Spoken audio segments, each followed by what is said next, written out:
200 kilometers per hour, a crash usually means one thing: death.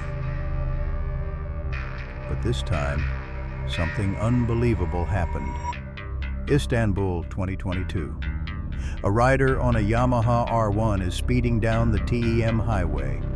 The bike flips. The rider is launched 20 meters into the air. His helmet hits the ground hard. Cars stop. People rush out. Everyone thinks it's already too late. But somehow, he's alive. Broken ribs, cracked bones, but fully conscious. Doctors called it a miracle. He shouldn't have survived, but he did. This story is real. Always wear full gear, because speed isn't power, it's risk. Would you survive a 200 km crash?